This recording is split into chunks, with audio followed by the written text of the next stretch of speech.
Hello and welcome to Animating Next-Gen Characters with Maya, presented by Digital Tutors.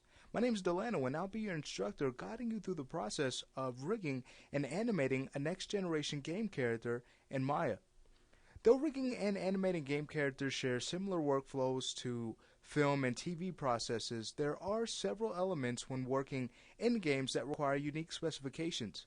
Unlike TV and film productions, game assets must be prepared to accommodate a game engine. Therefore, it's vital that one attains the understanding that he or she needs to successfully fulfill these necessary requirements. And that's precisely the topic for this aspect of our Next Gen Character series. We'll cover topics like scene organization all the way to rigging techniques for games, and following this, we'll then use the rig we build to animate our character doing various actions, and then utilize Maya's powerful tracks editor to provide game programmers with the ability to retrieve our animation data very efficiently. With that said, let's say we get started by preparing our scene for rigging. This scene is called GCV Model, and it's located in your Project Files directory on this training disk. Now we're going to be going over several topics, not only ways we can rig this character to accommodate our game engine, but we'll also even get into animating this character. So we're going to go over several interesting topics. Now, to get started, what we can do is make sure that our character here is going to be added to a layer.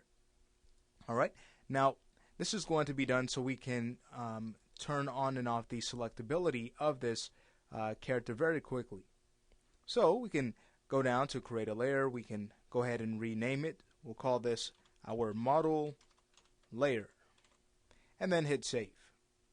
Alright, great. Now we're ready to just right click and add the character. So if we were to put him in reference mode, notice we can no longer select him.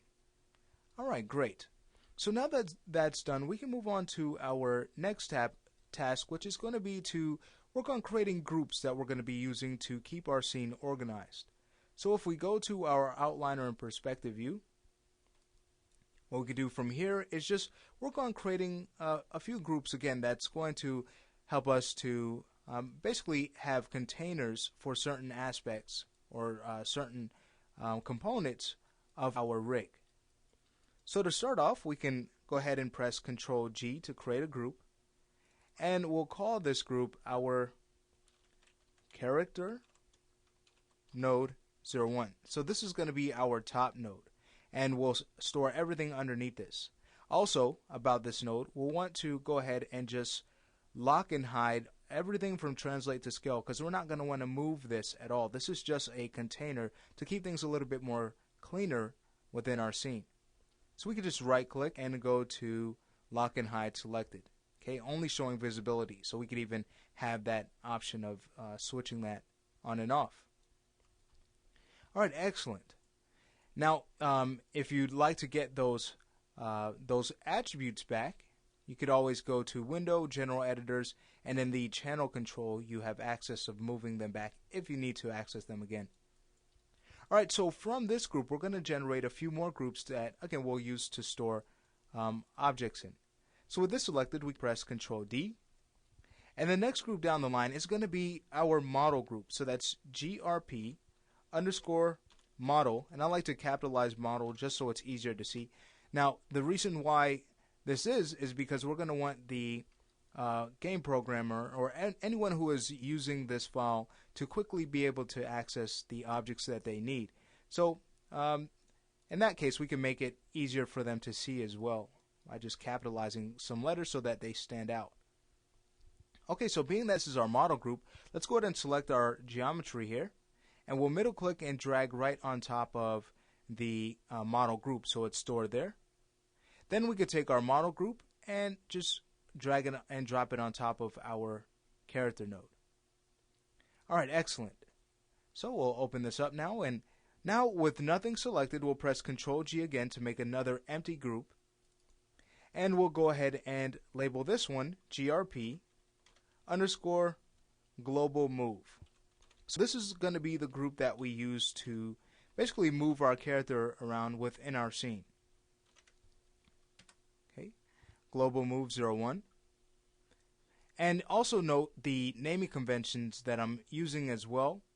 Okay, we go over naming conventions in several of our training, our quadruped rigging, our cartoon rigging series. Now, the naming conventions are very important. It's important that you choose one that's really going to be solid, so that you can very quickly, again, get to certain components that make up your scene. So my naming convention that I like to use is first the label, or what is the object. So in this case, it's a group, followed by the direction. If it was on the right or left side, you can use an underscore L or underscore R, followed by the type of object this is. So in this case, this is our global move. And then that follows the uniqueness of the object. In this case, we have 0, 1 telling us that this is the only type of object in this scene. Okay, so that's roughly how we can do this. And as we continue, we'll get more comfortable with this. So with our global move here, what we can do with this is just basically duplicate it to generate another group that we'll be using. So we'll just press Control D with it selected. And with this group, let's go ahead and call this our bones group, so that one can quickly access the bones, which they'll need for, of course, the game engine. Great. So with that, we can now go ahead and lock and hide, translate all the way to scale Z.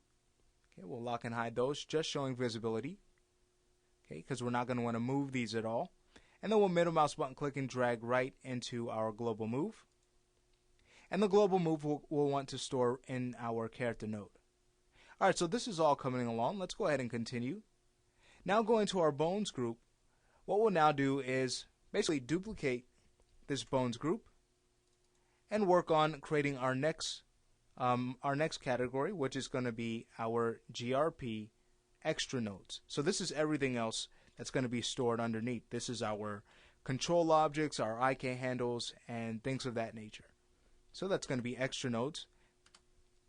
And again, notice how these are, most of the letters here are lowercase, okay, because this is not really going to be too necessary. What's going to be more necessary here, as far as the game engine is concerned, is the model and the bones. Alright, so now that we have our extra nodes group, we'll duplicate this, and we just have a few more to work on before we have finished this process. So the next we'll make is going to be for our IKs. So we'll call this our IKs 01, GRP IKs, and now that gets stored underneath the extra nodes. Following this, we're going to want to duplicate our IKs group again, and this one is going to be for our control objects. So that's control object 01. And then duplicating this, we now can label this one our cluster curve group. We're going to be using clusters for the character spine, so we'll just go ahead and just prepare that at the get-go, at the start. Alright, great. So these are the groups that we're going to be utilizing throughout this training. Okay, and notice with this, we're going to be able to collapse everything and really have a clean looking outliner, which is something that we want to achieve because that helps us to work comfortably within our scene. Okay, great. So now that this is done, we can move on to the next lesson where we're going to discuss making a shelf and adding very helpful tools to it to access them very quickly.